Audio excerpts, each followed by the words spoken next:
لوگوں نے پوچھا اجمیر شریف ہو آئے؟ کئیوں نے کہا سرہند شریف چلیں جمعرات کو، کئیوں نے کہا کلیر شریف ہو آئے۔ اللہ اکبر۔ ہم لوگ جب گئے وہاں پر، قصہ سنانا نہیں چاہیے لیکن میں آپ کو اپنی ہدایت کے لیے سناتا ہوں۔ میرے ساتھ میرے عزیز عالمگیر بھائی تھے، تو مدینہ منورہ جب پہنچے تو بہت سارے لوگ کوشش کرتے ہیں کہ حضور صلی اللہ علیہ وسلم کے روضہ مبارک کی جالیوں کو ہاتھ لگا لیں۔ تو ہمارے جتنے ساتھی تھے سب کا ارادہ تھا کہ چلو اگر سپاہی ادھر ادھر ہوں جالیوں کو ہاتھ لگا لیں۔ تو مجھے پوچھنے لگے کہ عثمان بھائی ان جالیوں کو ہاتھ لگائیں کتنی قسمت کی بات ہے؟ تو میں نے انہیں کہا کہ بات تو بہت اچھی ہے کہ کاش ان جالیوں کو ہاتھ لگانے کا موقع مل جائے اور ان کو چومنے کا موقع مل جائے، لیکن کیا یہ ہاتھ اس قابل ہیں اور یہ ہونٹ اس قابل ہیں کہ یہ محمد الرسول اللہ کے روضے تک چلے جائیں؟ کیا یہ اس قابل ہے؟ کیا یہ اتنے پاک ہیں؟ کیا انہوں نے زندگی میں ان ہاتھوں سے محمد الرسول اللہ صلی اللہ علیہ وسلم کے روضے کی جالیوں کو ہاتھ تو وہ لگا سکتا ہے جس کو پوری گارنٹی ہو کہ کبھی ان ہاتھوں سے کوئی غلط کام نہیں ہوا ہے۔ اگر چومنا چاہتے وہ چوم سکتا ہے جس کی زبان نے کبھی جھوٹ نہ بولا ہو، جس کی زبان سے کبھی گالی ادا نہ ہوئی ہو۔ یہ بیت اللہ اور بیت اللہ نہیں ہے کہ ہر آدمی جا کر لپٹ جائے۔ وہ مانتا ہوں کہ میں وہ عقیدت کا مرکز ہے، لیکن محمد رسول اللہ کا حرم، رسول اللہ کا روضہ محبت کا مرکز ہے، اور محبت میں آداب نہیں بھولے جا سکتے، محبت میں آداب نہیں بھولے جا سکتے۔ دعا کیا کریں اللہ تعالیٰ سے کہ اللہ ہمیں ان لوگوں میں شامل فرمائے جو رسول اللہ صلی اللہ علیہ وسلم کے روضہ مبارک تک پہنچے۔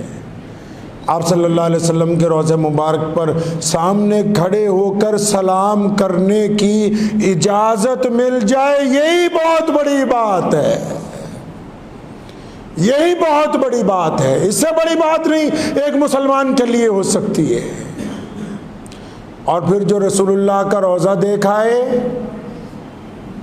وقت بھی ہو گیا، آخری بات سنتے جائیں۔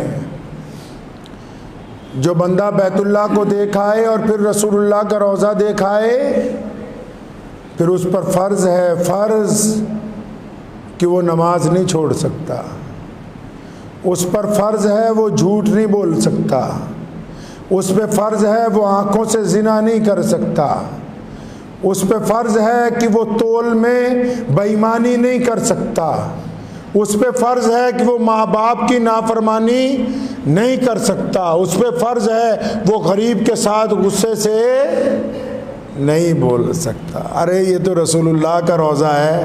چلتے چلتے تمہیں ایک بات بتا دوں، بہت سارے لوگ اس بیٹھے ہوں گے، ویسے بھی میرے دوست، کئی لوگ مجھے کہا کرتے ہیں اجمیر شریف ہوئے ہیں۔ میں گیا کئی بار، ایک دو دفعہ گجرات جاتے ہوئے بھی راستے میں رکا، جا کے فاتحہ پڑھی۔ مجھے کئی لوگوں نے پوچھا اجمیر شریف ہو آئے؟ کئیوں نے کہا سرہند شریف چلیں جمعرات کو، کئیوں نے کہا کلیر شریف ہوئے ہیں، کشمیر میں درگاہ حضرت بل اور بڑی بڑی درگاہیں ہیں۔ تو میرے پریوارک دوستوں نے کئی بار مجھے پوچھا کہ چلیں عثمان بھائی؟ میں چلو۔ وہ کہنا پنجابی جنا نہ فتویاں وچ فسا سانو، کوئی یار دی گل سنا سانو۔ جانے میں تو کوئی حرج نہیں ہے، لیکن جو جاتے ہیں ان کو بات ہی نہیں پتا کہ ہوتا کیا ہے جانے کے بعد۔ پھر اورنگزیب رحمۃ اللہ علیہ ولی تھا اللہ کا، اجمیر شریف گئے فاتحہ پڑھنے کے لیے، دروازے پہ چڑھ رہے تھے، بہت مانگنے والے بیٹھے تھے، تو ان کو پتہ لگ گیا بادشاہ آ رہا ہے ملک کا۔ تو چلتے چلتے جب سیڑھیاں چڑھ رہے تھے، ایک فقیر، بڑے چالو بھی ہوتے ہیں فقیر، اس نے اورنگزیب کا لباس پکڑ لیا، کہنے لگا بادشاہ 20 سال سے یہاں بیٹھا ہوں، اندھا ہوں آنکھوں سے، اور میرا کچھ بنا دے۔ اورنگزیب نے اسے دونوں بازو پکڑ کے کھڑا کیا، پوچھا اچھا 20 سال ہو گئے یہاں؟ فرمایا ہاں جی 20 سال ہو گئے۔ اس نے سوچا بادشاہ کو رحم آ گیا، اب مجھے کوئی جاگیر دے دے گا، کوئی اشرفیوں کا تھیلا دے دے گا۔ تب 20 سال ہو گئے یہاں کا اجمیر شریف میں، آنکھوں سے نظر نہیں آتا؟ کہ حضرت نظر نہیں آتا، خواجہ کے دربار پہ بیٹھا ہوں 20 سال ہو گئے۔ اپنے 2 گن مین بلائے سپاہی، فرمایا اندر جا رہا ہوں، سلام پیش کر کے جتنی دیر بعد آؤں اگر تو اس کی آنکھوں کی روشنی لوٹ آئے تو ٹھیک ہے، ورنہ مجھے واپسی آتا دیکھ کے اس کی گردن اتار دی جائے۔ اورنگزیب رحمۃ اللہ علیہ اندر گئے، وہ ہماری طرح فاتح پڑھنے والے تو لوگ نہیں تھے نا پہلے، آج کل تو لوگ گئے جا کے بس ایک جھاڑو سر پہ مروایا اور جاتے یہ بھی نہیں پتا پاک ہیں ناپاک ہیں، غسل کیا نہیں کیا، نماز فجر کی پڑھی نہیں پڑھی، بس گئے۔ جو اللہ کے ولی جب ولیوں کے پاس جاتے ہیں تو ان کی بات اور ہوتی ہے کچھ۔ تو اورنگزیب رحمۃ اللہ علیہ جب گئے اندر، کافی وقت بعد آئے ادھر، یہ باہر رو رو کے دعائیں کر رہا کہ یا اللہ بادشاہ آیا ہوا ہے، روشنی ہے نہیں آنکھوں کی، 20 سال ہو گئے خواجہ کے باہر بیٹھے ہوئے، رسول اللہ صلی اللہ علیہ وسلم کے صدقے اپنے اس ولی کی طفیل، یا تو آپ مجھے آنکھوں کی روشنی دے دے، نہیں تو یہ تو میری گردن آج مار ہی دے گا۔ آپ پڑھیں فتاوی عالمگیری کو، لکھا ہے کہ اورنگزیب جب باہر آیا، آنے سے پہلے اس کے سارے طبق روشن ہو گئے، اللہ نے دعا بھی سن لی اور اس کو نظر بھی آنے لگا۔ جناب اورنگزیب نے اس کے کندھے پہ ہاتھ رکھ کے کہا تھا کہ اللہ جو آتے ہیں ان کی نیتیں خود خراب ہوتی ہیں، اور الزام اللہ اور اس کے ولیوں پر دیتے ہو کہ ہماری دعا قبول نہیں ہوئی۔ میں بتاتا ہوں آپ کو مسئلہ، لوگ کہتے ہیں دیوبندی ولیوں کی نہیں مانتے، کون کہتا نہیں مانتا؟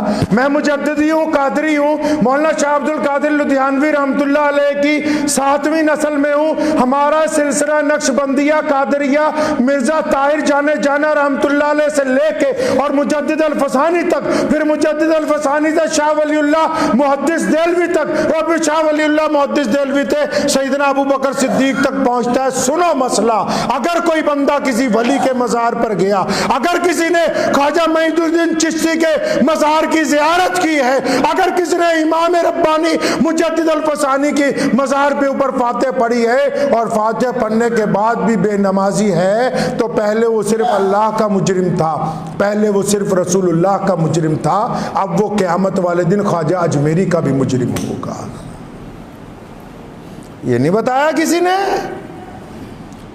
اب یہ وہاں ولی کے مزار پر جانے والا، ارے وہ ولی ایسے نہیں بن گئے، انہوں نے زندگی نشاور کر دی رسول اللہ کی اطاعت میں۔ اب اگر اجمیر جانے والا، سرند جانے والا، حضرت بل جانے والا اپنے ولی کے روضے پر ہو کے اور اس کے آگے فاتحہ درود پڑھ کے اور وہاں پر صلاۃ و سلام پڑھنے کے بعد اللہ سے بے وفائی کرتا ہے، اور پھر اس کو مؤذن کی اذان نہیں سنتی، اور پھر اس کو رسول اللہ کا حکم نہیں رہتا، تو پہلے صرف اللہ اور رسول اللہ کا مجرم تھا، اب قیامت والے دن اللہ کے ولیوں کا بھی مجرم ہوگا، وہ بھی ساتھ میں پکڑ کے گئیں گے یا اللہ اے بندہ نہیں چھڈنا، انہیں ساڈے نال بھی دھوکا کیتا ہے۔ ایدہ ہی تھوڑی گڈی چل دی ہے، وہ اللہ دے یار ہے۔ بات پلے پڑ گئی نہیں، چلو اٹھاؤ گاڑی سرہند چلے، میں تو کہتا ہوں روز جائیے، لیکن کرینہ بدل کے آئیے زندگی کا۔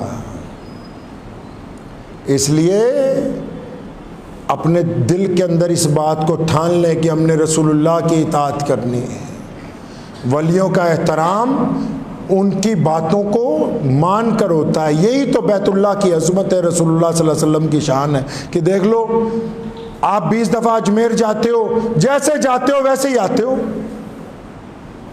راستے میں گانے سنتے گئے، گانے سنتے ہی آتے ہو۔ حاجی کو دیکھو، حج کرنے کے لیے نکلتا ہے، لوگوں سے معافیا مانگتا ہوا جاتا ہے۔ اللہ کے گھر کا مقابلہ کائنات کی کوئی عمارت نہیں کر سکتی، کوئی عمارت نہیں کر سکتی اللہ کے گھر کا مقابلہ کائنات کی۔ اللہ کے گھر کی طرف جب بندہ جاتا ہے معافیاں مانگتا جاتا ہے، اور جب آتا ہے تو واپس گردن کا سریا نکال کے آتا ہے، پھر ساری زندگی لوگوں کے ساتھ محبت ہی بانٹتا گزار دیتا ہے۔ دعا کیجئے اللہ تعالیٰ مجھے بھی اور آپ سب کو بھی ان باتوں پہ عمل کی توفیق عطا فرمائے۔